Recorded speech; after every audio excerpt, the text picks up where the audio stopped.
Hi, I'm Patricia Allingham Carlson, and this is my painting, Lavender, Sage, and Daisy. You know, I'm a gardener, and this little collection of flowers happened by chance because a daisy had broken off. It looked so pretty, I plucked a sprig of sage and a sprig of lavender, laid them down together, and again, I had to get a photograph. I ended up using the photograph as a reference for this painting. I begin with sketching this particular composition, mostly focusing on the daisy, which had the most complicated petals. I painted the leaves first, then the underflowers, and then I added some lace for the background. I hope you'll enjoy this first of my two-part video and give it a thumbs up. Now let's paint. I'd accidentally picked a daisy as I was cutting things off and deadheading my garden. I'm a gardener. The daisy was sitting there and it looked so pretty and fresh that I just picked off a piece of sage and I snipped off a piece of lavender and laid them all down next to each other. And again, they looked very attractive, so I took a photograph. Flowers don't stay fresh that long. I decided to sketch it and paint it. This is a small piece of paper, roughly 5 inches and 7 inches. A daisy's petals are sort of complicated, and I'm looking at this one from a foreshortened angle. It was slightly facing to the side.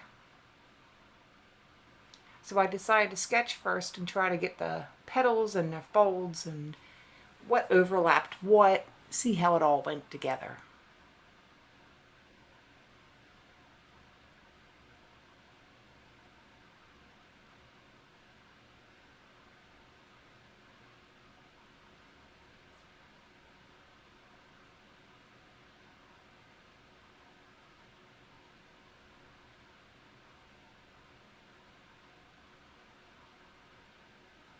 Now, sage and lavender are made up of tiny little clusters of flowers.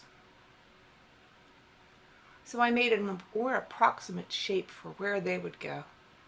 And I did not take the time to sketch each tiny little flower.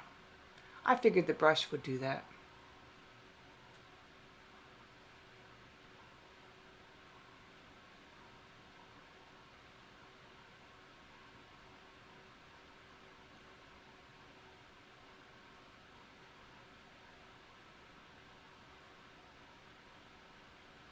These are the leaves from the sage plant.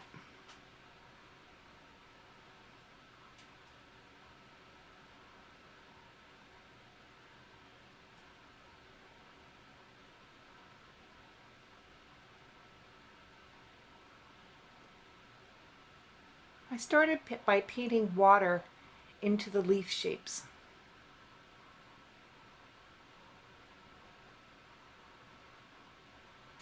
Once the area was wet, the paint would flow rather nicely and not be one solid color, but rather a shaded color.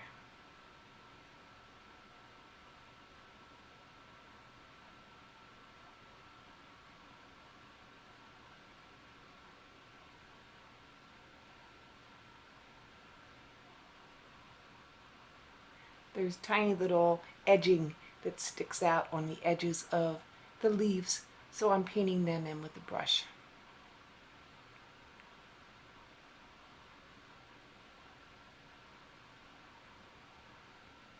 I usually start my leaves and other areas by painting the lightest color first.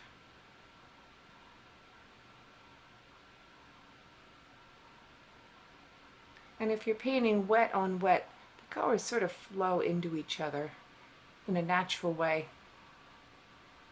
It can look quite attractive.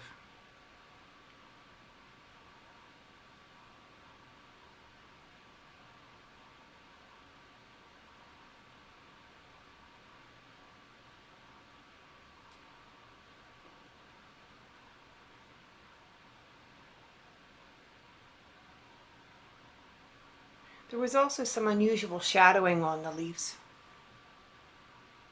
So I'm trying to capture that as I paint in the darker colors.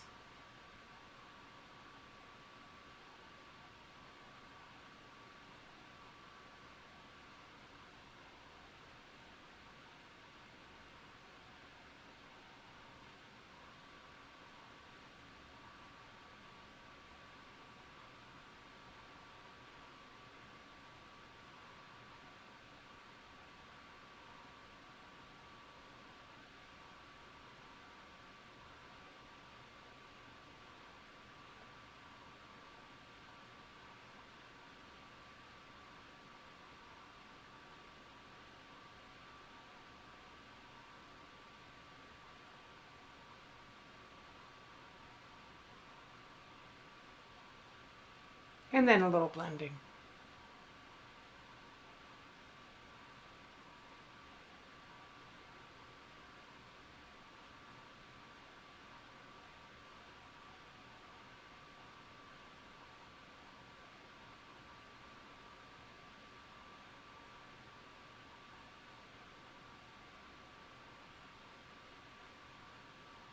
Now, for the most part, the daisy was overlapping the sprig of sage and the sprig of lavender.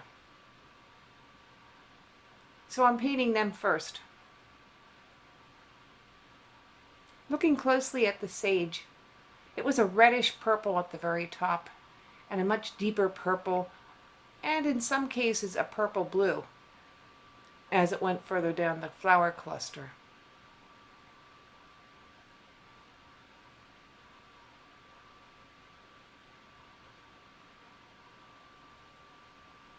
So I'm painting each tiny little flower in.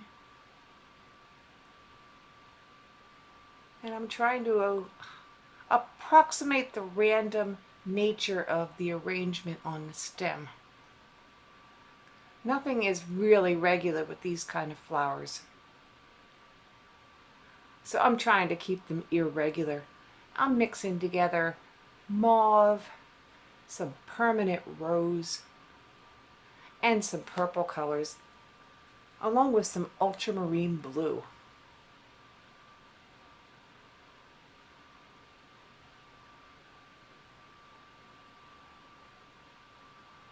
I'm also trying to vary the intensity of the color. So in some spots the little flowerets are lighter, in some spots they're darker. Slightly different shades of blues and purples.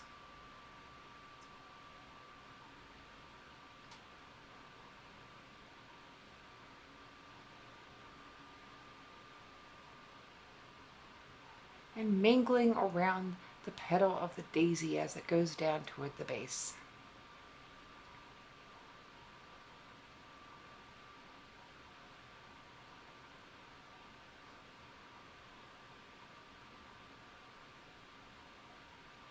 Now the leaves are dried and I'm making them darker still with another glaze of paint.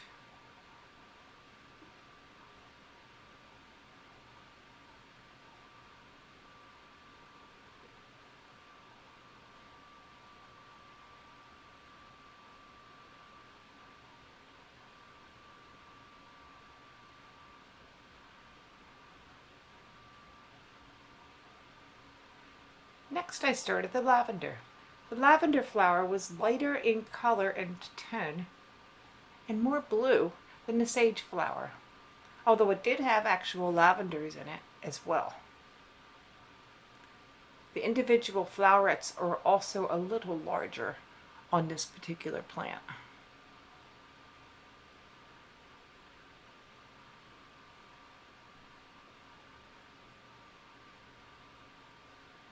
And while I have the color family on my brush, I'm going back and darkening the sage flower as well.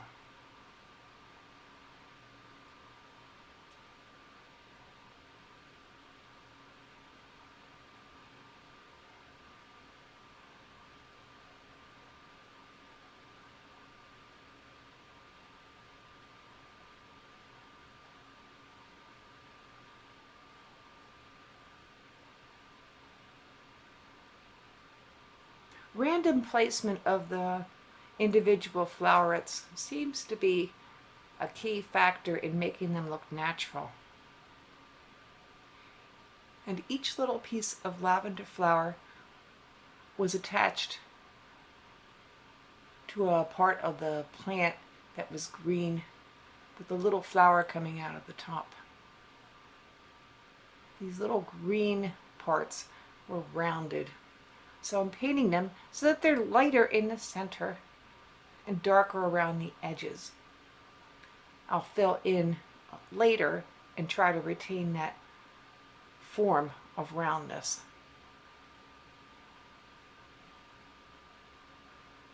And then putting in some strong darks to make the lighter colored flower contrast.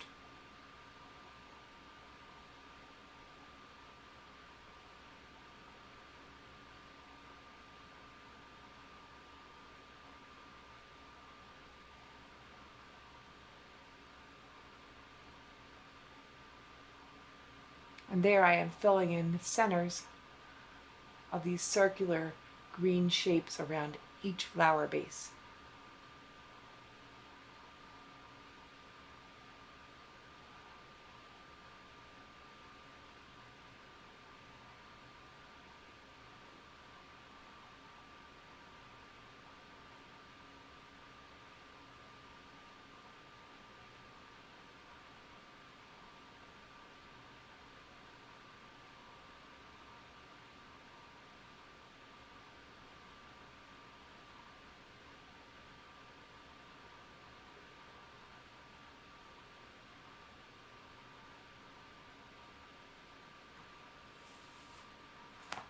Now I had laid my daisy and other flowers down on a paper towel that had a little pattern on it. So my thought was, it would be pretty to have all these flowers sitting on a piece of lacy tablecloth. I got out a couple of scraps of lace I have around and looked at the patterns. And then with a pale gray color, I started sketching in just a dotty, lacy pattern. I was trying to repeat the same kind of feeling and painting around all the flowers.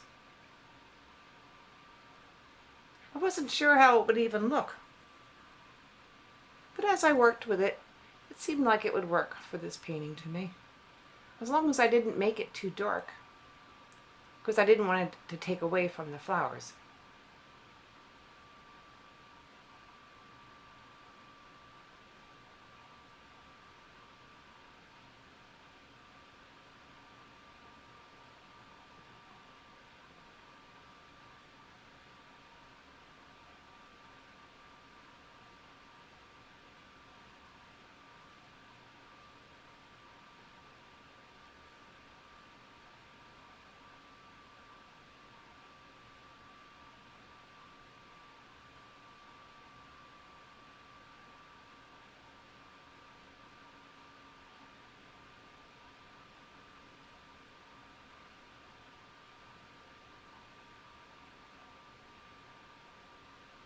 You know, it's funny watching this whole process sped up to 2 or 3 or even 4 times the speed I paint at. Because each of these steps took me an awful lot longer than it would appear in this video.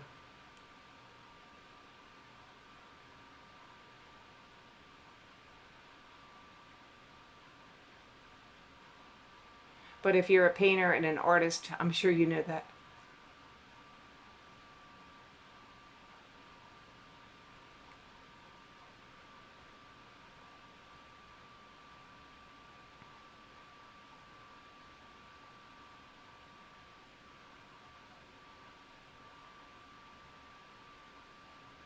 Darkening the sage flowers once more and doing some accent work on the lavender flowers.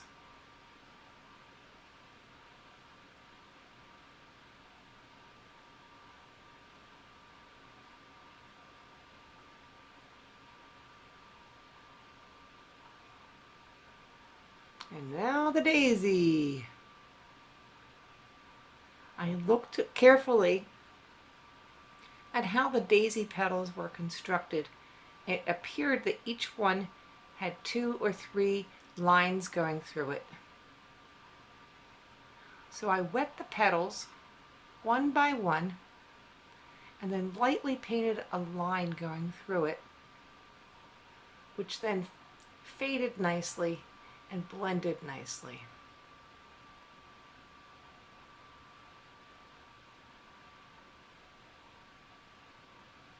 If I had painted them dry, I would have had to go back and reblend everything with water.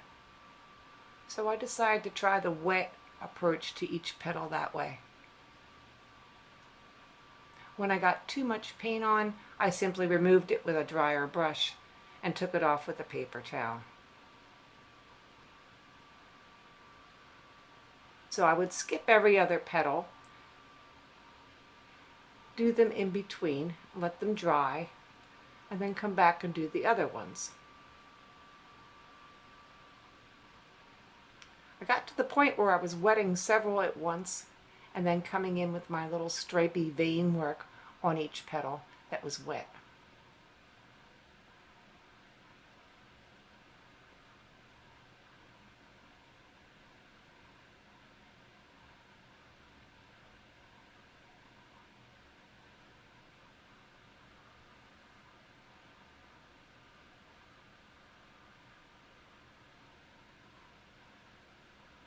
Instead of using the same color all the way through, for my shading, I used some purpley blues in some spots, some Payne's gray in others.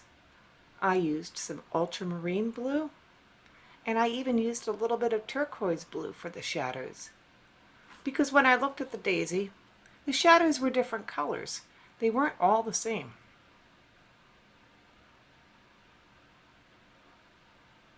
In fact, I noticed that the center of the daisy, being that bright, beautiful yellow gold, that even influenced the color of some of the petals. So I added that later.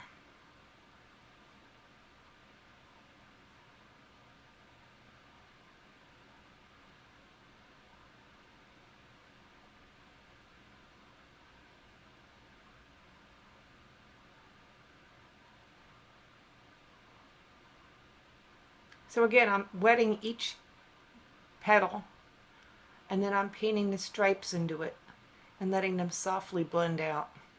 And when I say the stripes, I mean the little dips, the veins that go through each flower petal.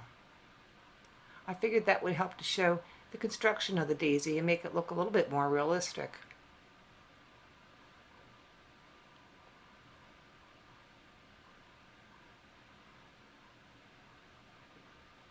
The petals that went underneath others had much darker shadows on them, so I made them darker.